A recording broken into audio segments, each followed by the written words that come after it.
Good morning students. आशा करता हूँ कि तुम सब अपने अपने घरों पे स्वस्थ हो, पढ़ाई भी कर रहे हो, इस कोरोना वायरस के पीरियड में अपना ध्यान भी रख रहे हो और आज का जो लेक्चर है वो लेक्चर करने के लिए तुम लोग एकदम पूरी तरह से तैयार भी हो। तो चलो, हमने जो चैप्टर शुरू किया थर्मल प्रॉपर्टीज ऑफ मैटर, उसी चैप्टर का आज हम कंटिन्यूएशन करते हैं। चलो, तो पिछले दिनों हमने देखा था कैलोरीमेट्री।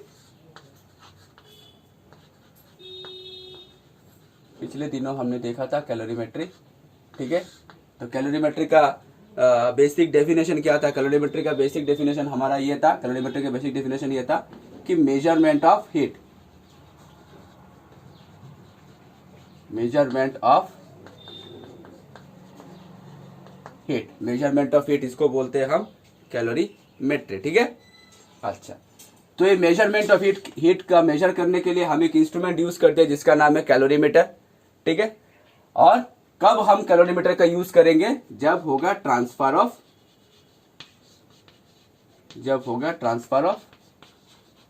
हीट का जब ट्रांसफर होगा एक बॉडी से लेकर दूसरे बॉडी की ओर, हीट का जब ट्रांसफर होगा तभी हम कैलोरीमीटर का यूज करेंगे। ठीक है, अच्छा, तो आज का टॉपिक हम यही से ही शुरू करते हैं। अगर एक बात सोचो, अगर हीट का ट्रांसफर हुआ एक बॉडी से लेकर दूसरे बॉडी की ओर, तो हीट का ट्रांसफर होने की वजह से उसका जो प्रेजेंट स्टेट है वो प्रेजेंट स्टेट हमारा चेंज हो जाएगा। यानी मान के चलो, अगर एक बर्फ के टुकड़े को अगर हमने थोड़ा सा हीट दिया तो बर्फ क्या हो जाएगा? गल जाएगा। यानी बर्फ अपना जो प्रेजेंट सॉलिड स्टेट है वो अभी नहीं रहा, हीट देने के बाद वो लिक्विड में कन्वर्ट हो गया। यही जो बात जो मैंने बोली, इसी को बोलते हैं चेंज ऑफ स्टेट। ठीक है, इसी को बोलते हैं चेंज ऑफ स्टेट। ठीक है, इसी को बोलते हैं चेंज ऑफ स्टेट। यानी प्रेजेंट जो सिचुएशन है, प्रेजेंट सिचुएशन पे हीट देने के पश्चात प्रेजेंट सिचुएशन पे अभी नहीं रहेगा, वो दूसरे किसी स्टेट में कन्वर्ट हो जाएगा। यही जो बात जो बोली है इसको बोलते हैं इसको बोलते हैं हमारा चेंज ऑफ स्टेट। तो चेंज ऑफ स्टेट हमारा होता है, एक होता है सॉलिड से लिक्विड,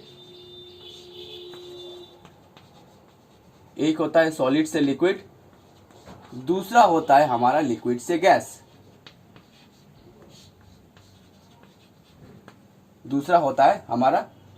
गैस, ये हो गया हमारा फर्स्ट स्टेज।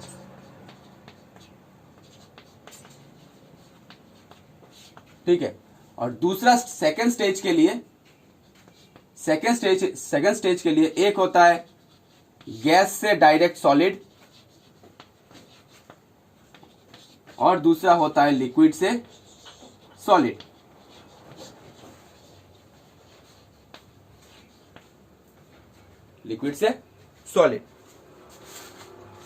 ठीक है, ये हो गया हमारा सेकंड स्टेज।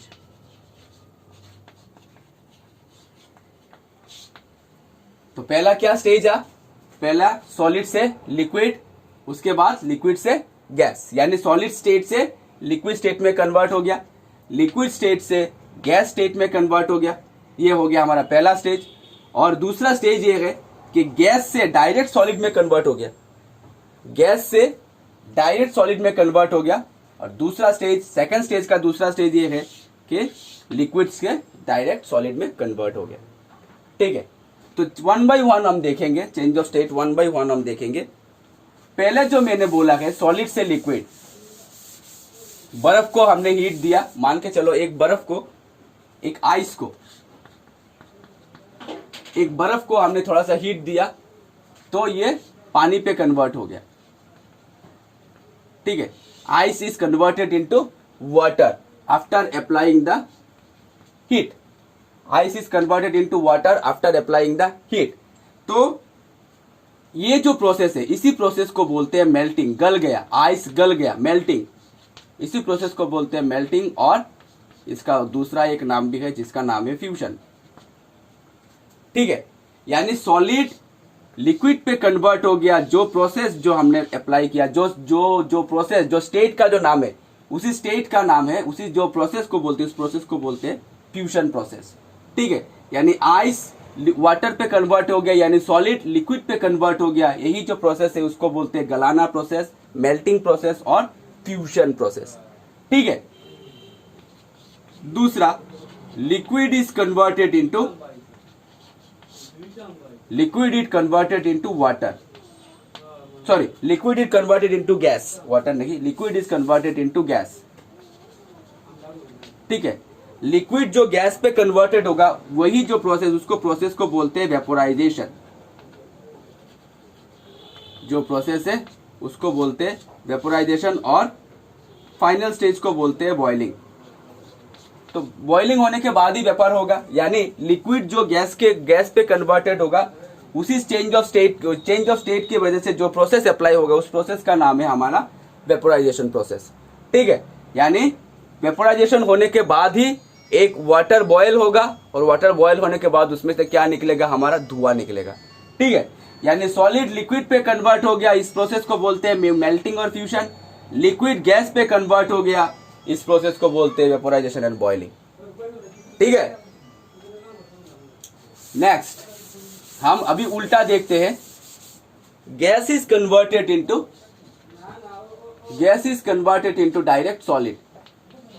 गैस सॉलिड पे कन्वर्टेड हो, यही जो प्रोसेस है उस प्रोसेस को बोलते हैं सब्लिमेशन.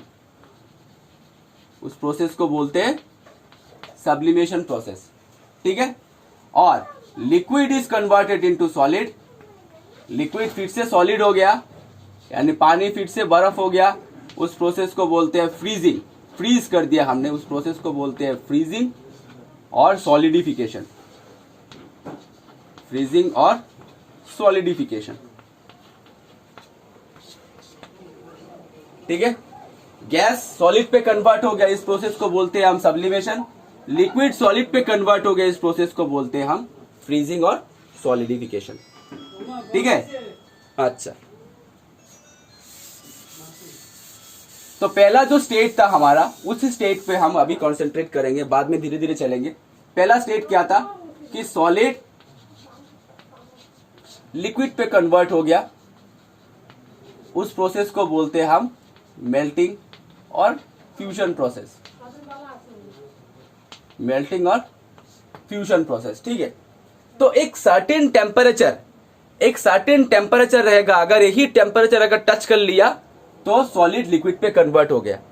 यही जो टेम्परेचर, यानी बर्फ को अगर हम थोड़ा सा टेम्परेचर दे, थोड़ा सा अगर हीट दे, तो बर्फ इज कन्वर्टेड इनटू वाटर. ठीक है, यानी पर्टिकुलर एक टेम्परेचर रहेगा जो कि हर एक सब्सटेंस के लिए अलग अलग रहेगा. अभी एक लोहा को अगर हम गलाने के लिए जितना अगर हीट दे, उतना हीट तो नहीं लगेगा बर्फ के लिए. लोहे के लिए जितना हीट लगेगा गलाने के लिए, उतना हीट तो बर्फ के लिए नहीं लगेगा. यानी हर एक सब्सटेंस के लिए ये टेम्परेचर जो टेम्परेचर है जिसकी वजह से सॉलिड लिक्विड पे कन्वर्ट होता है, ये टेम्परेचर अलग अलग होता है. यही जो टेम्परेचर, इसी टेम्परेचर को बोलते हैं मेल्टिंग पॉइंट. इसी टेम्परेचर को बोलते हैं हम मेल्टिंग पॉइंट. ठीक है, जिस टेम्परेचर की वजह से melting point is the maximum temperature. Melting point is the maximum temperature for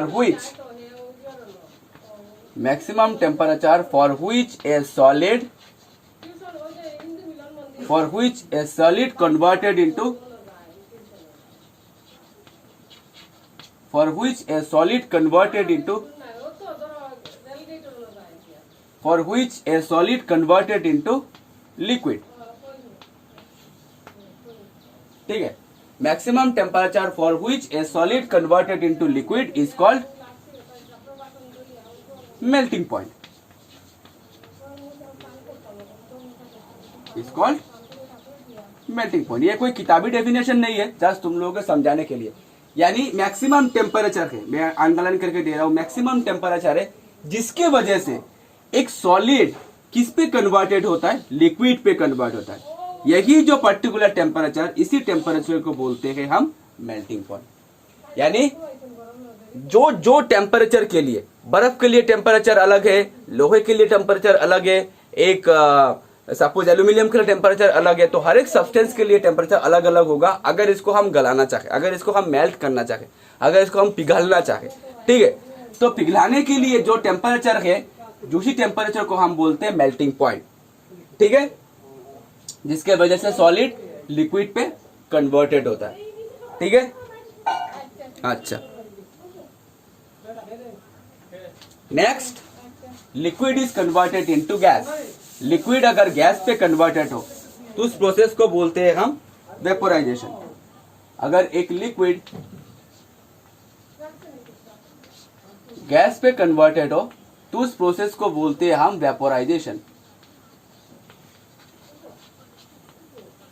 उस प्रोसेस को बोलते हैं हम वेपोराइजेशन। अभी वेपोराइजेशन को दो पार्टों में तोड़ा गया है, वेपोराइजेशन को दो पार्टों में तोड़ा गया है। पहला पार्ट है इवापोरेशन, पहला पार्ट है हमारा इवापोरेशन और दूसरा पार्ट है हमारा बॉइलिंग। आफ्टर ऑल बॉइलिंग के बाद ही भाप निकलेगा, जब ये उबलना शुरू हो जाएगा, बॉयल होना शुरू हो गया, तभी हमारा गैस निकलना शुरू हो जाएगा। लेकिन उससे ठीक पहले एक स्टेज होता है, ठीक पहले, उससे ठीक पहले, इमीडिएट पहले एक स्टेज होता है जिसका नाम है इवापोरेशन। अभी इवापोरेशन के बाद ही जस्ट बॉइलिंग हो जाता है। अगर हम एक डायग्राम की तरफ, अगर हम एक इसी बात को अगर हम एक डायग्राम की तरह अगर समझे तो देखो, सॉलिड लिक्विड पे कन्वर्ट हो गया फ्यूजन से, ठीक है। अभी लिक्विड गैस पे कन्वर्ट हो गया वेपोराइजेशन से।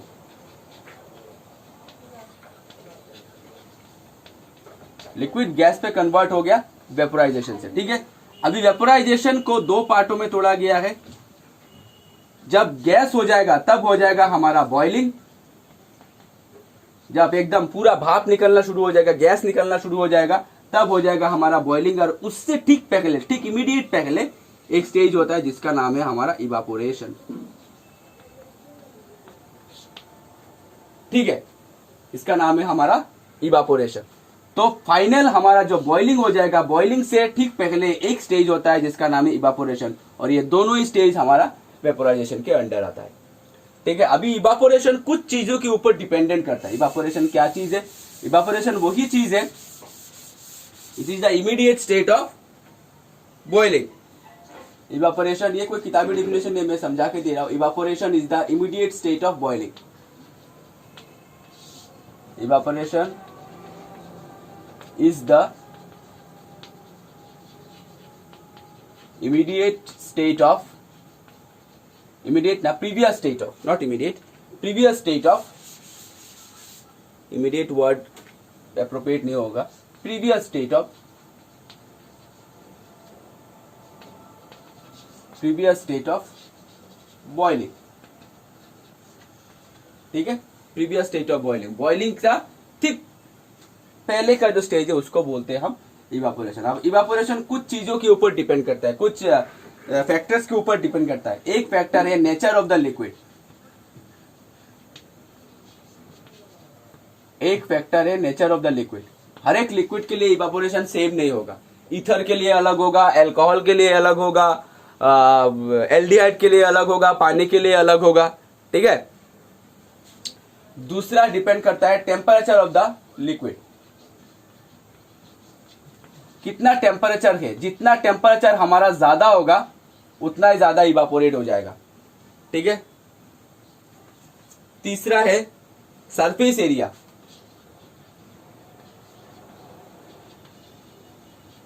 तीसरा है सरफेस एरिया एक्सपोज्ड।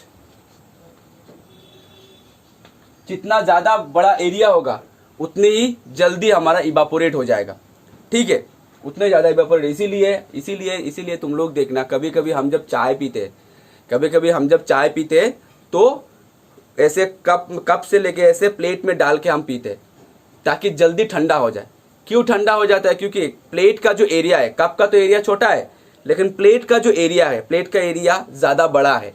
तो एरिया ज्यादा बड़ा होने से क्या हो जाता है, जो इवापोरेट ज्यादा हो जाता है, यानी जो हीट जो है वो फटाक से रिजेक्ट हो जाता है, फटाक से चला जाता है। तो बाहर का जो एरिया, इसी एरिया की वजह से ये जो चाय जो है फटाफट ठंडा हो जाता है, ठीक है, इवापोरेट जल्दी हो जाता है। चौथा है हमारा प्रेशर ऑन लिक्विड सरफेस।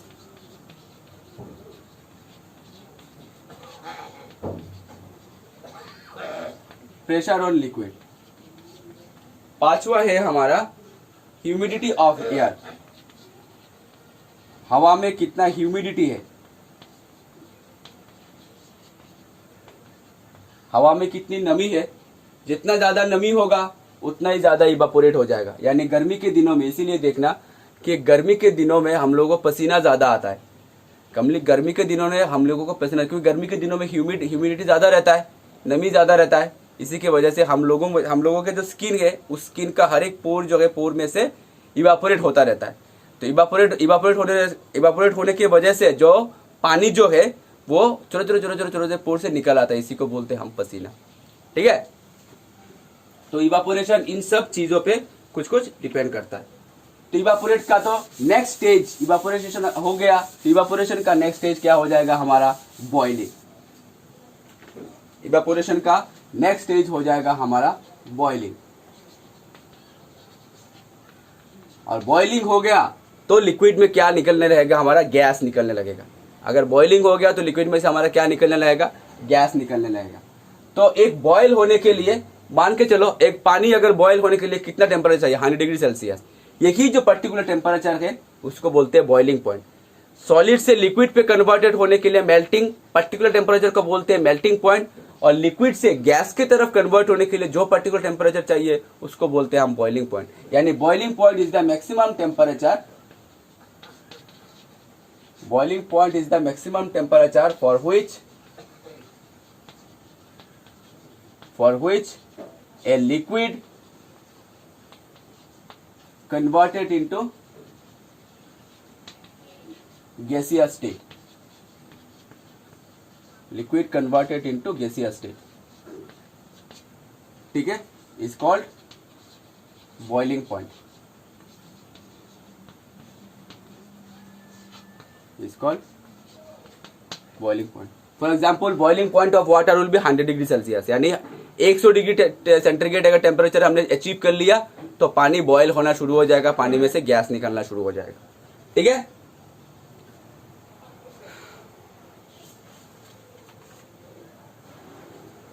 समझ में आया?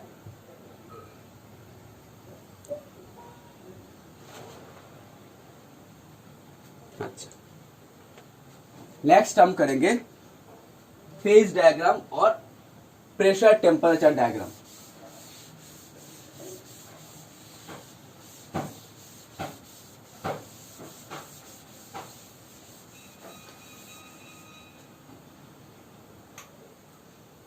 हम करेंगे अभी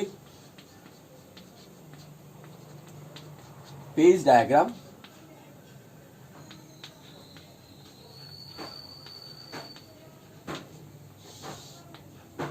फेज डायग्राम और कुछ नहीं, जस्ट प्रेशर वर्सेस टेम्परेचर का हम डायग्राम ड्रॉ करेंगे।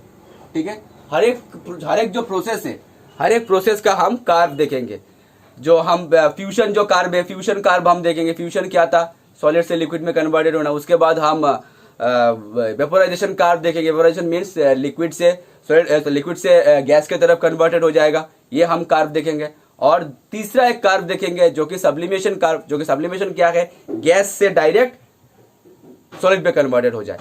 ठीक है, अच्छा, उससे पहले मैं एक बात बोल दूं, हमने जो उल्टा प्रोसेस किया था, लिक्विड से जो गैस से डायरेक्ट सॉलिड में कन्वर्टेड हो जाए, गैस से डायरेक्ट सॉलिड पे कन्वर्टेड हो जाए, उस प्रोसेस को बोलते हैं हम सब्लिमेशन। उस प्रोसेस को बोलते हैं हम सब्लिमेशन। और लिक्विड से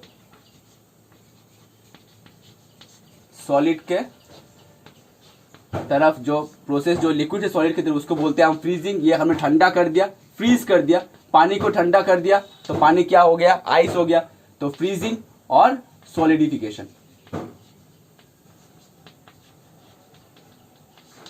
ठीक है, तो गैस से सॉलिड पे कन्वर्ट हो गया डायरेक्ट, गैस से डायरेक्ट सॉलिड पे हम कन्वर्ट कर सकते हैं, उसको बोलते हैं प्रोसेस को सब्लिमेशन। और लिक्विड को सॉलिड की तरफ कन्वर्टेड होने का जो प्रोसेस है, उस प्रोसेस को बोलते हैं फ्रीजिंग। हमने ठंडा कर दिया, फ्रीज कर दिया, उस प्रोसेस को बोलते हैं हम सॉलिडिफिकेशन। एक बात तुम लोग देखो, एक बात देखो कि एक सॉलिड अगर लिक्विड पे कन्वर्ट हुआ तो सॉलिड ने हीट गेन किया, ठीक है, सॉलिड ने हीट गेन किया, सॉलिड को हमने हीट दिया तो सॉलिड ने हीट गेन किया, ठीक है। हीट गेन करने के पश्चात ये लिक्विड पे कन्वर्ट हो गया। अब जब कोई लिक्विड सॉलिड पे कन्वर्टेड होगा, अब जब कोई लिक्विड अगर सॉलिड पे कन्वर्टेड होगा तो लिक्विड अपना हीट लॉस करेगा। फ्रीज हो गया, फ्रीज मीन्स व्हाट, फ्रीजिंग हो गया मीन्स व्हाट, ये अपने बॉडी से टेम्परेचर लूज कर रहा है, हीट लॉस कर रहा है। ये हीट लॉस इसीलिए देखो मैंने डाउनवर्ड एरो दिया है। हीट लॉस करेगा, हीट लॉस करने के बाद ये किस पे कन्वर्टेड हो जाएगा, सॉलिड पे कन्वर्टेड हो जाएगा, ठीक है।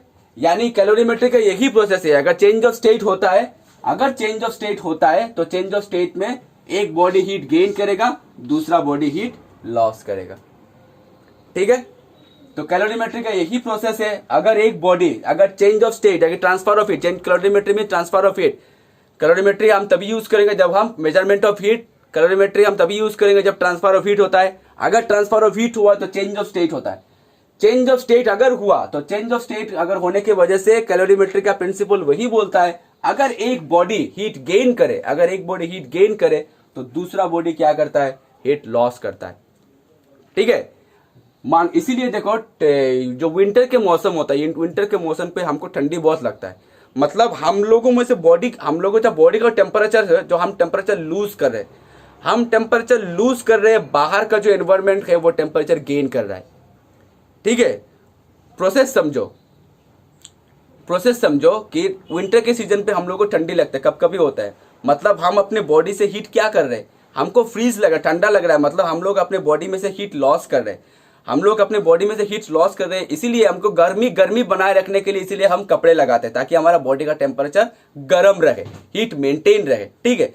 लेकिन ठंडी तभी लगती है जब हम बॉडी में से हीट लॉस करते हैं। जब हमारा बॉडी में से हीट लॉस हो जाएगा, हम बॉडी में से हीट लॉस कर रहे हैं, एनवायरमेंट हीट गेन कर रहा है, ठीक है। यानी एक बॉडी हीट लॉस कर रहा है, दूसरा बॉडी क्या कर रहा है, हीट गेन कर रहा है। सिस्टम कोई भी हो, एनवायरमेंट हो, कुछ भी हो, तो कैलोरीमेट्री का प्रोसेस वही होगा। चेंज ऑफ स्टेट होता है तो एक बॉडी हीट गेन करेगा, दूसरा बॉडी हीट लॉस करेगा। यानी principle of calorimetry states that heat loss equals to heat gain. यही है हमारा principle of calorimetry, heat loss equals to heat gain. यही है प्रिंसिपल ऑफ कैलोरीमेट्री। अगर एक बॉडी हीट लॉस करेगा, दूसरा बॉडी हीट गेन करेगा। हीट क्या है, एनर्जी है, तो energy is conserve. Energy conservation तो हमने पढ़ा है ना, energy can not be created not be destroyed, it can transform from one form to another. तो हीट अगर एनर्जी है तो एक बॉडी अपना एनर्जी लॉस कर रहा है तो दूसरा बॉडी अपना एनर्जी गेन करेगा, वही एनर्जी दूसरा बॉडी गेन करेगा, तो अल्टीमेटली कांस्टेंट ही रह गया, कंजर्व्ड ही रह गया। तो principle of calorimetry states that heat loss equals to heat gain, ठीक है। समझ में आया। अभी हम देखेंगे फेज डायग्राम और प्रेशर वर्सेस टेम्परेचर का डायग्राम देखेंगे।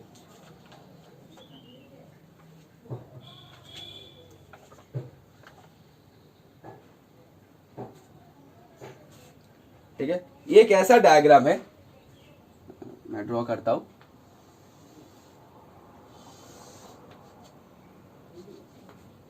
ठीक है, दो एक्सिस हम ड्रॉ करेंगे, वाई एक्सिस की तरफ रखेंगे हम प्रेशर, एक्स एक्सिस की तरफ रखेंगे हम टेम्परेचर, ठीक है। अच्छा, तो ये पर्टिकुलर एक पॉइंट है, ये पर्टिकुलर एक पॉइंट है।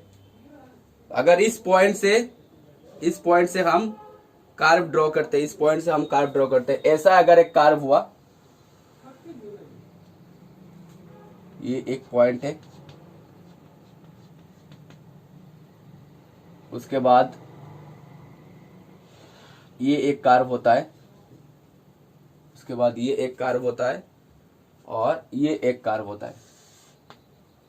ठीक है, ये एक्सपेरिमेंटली फाउंड किया गया है ये एक्सपेरिमेंटली फाउंड किया गया है, ये एक्सपेरिमेंटली फाउंड किया गया है। तो ये जो पार्ट है, इस पार्ट को हम सॉलिड बोलेंगे,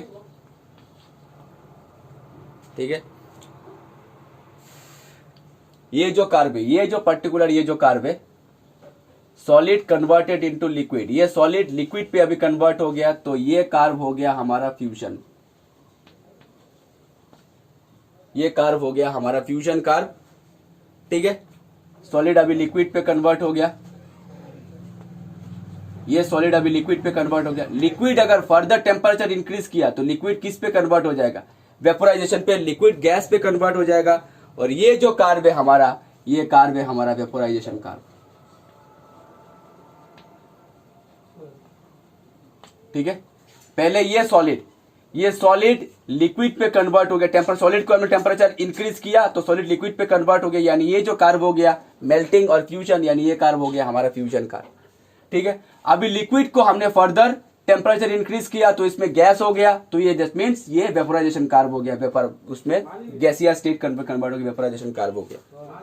ठीक है, यानी ये जो फर्दर जो स्टेट है, ये जो कार्ब है, ये जो एरिया है, ये एरिया हमारा लिक्विड है, ये एरिया हमारा गैसियस है,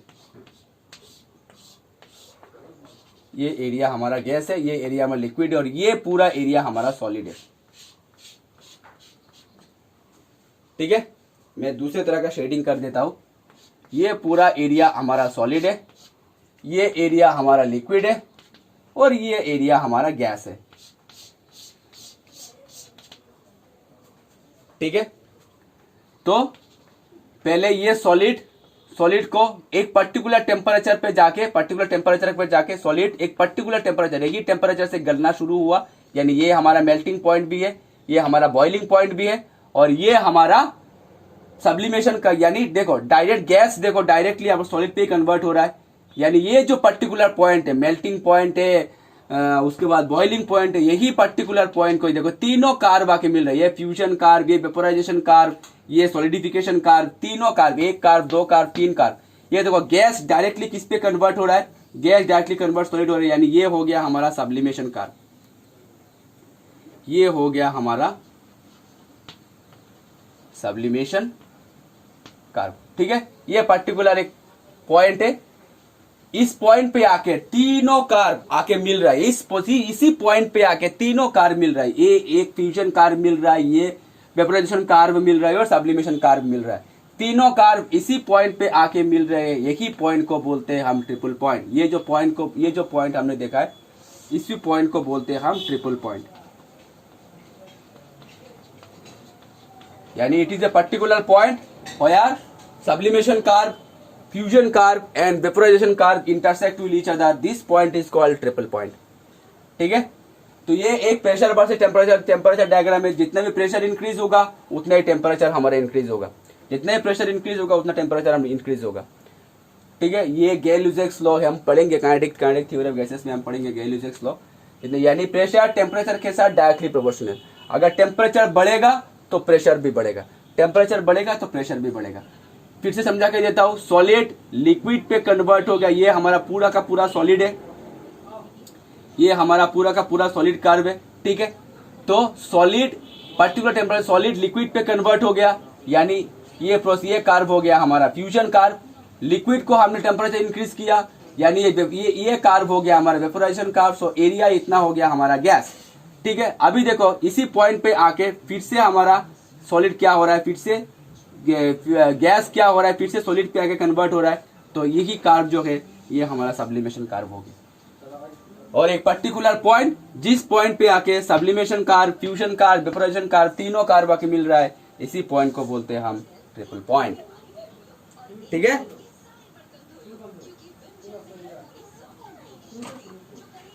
समझ में आया?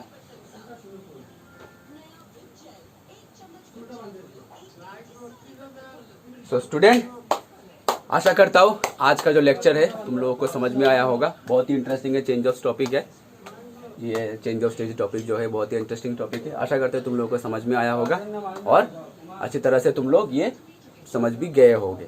ठीक है, तो अपने आप का ध्यान रखो और आज का लेक्चर हम यहीं तक समाप्त करते हैं। नेक्स्ट सेशन पे हम दूसरा और टॉपिक्स लेके आएंगे। Till then stay safe, stay at home. Thank you so much.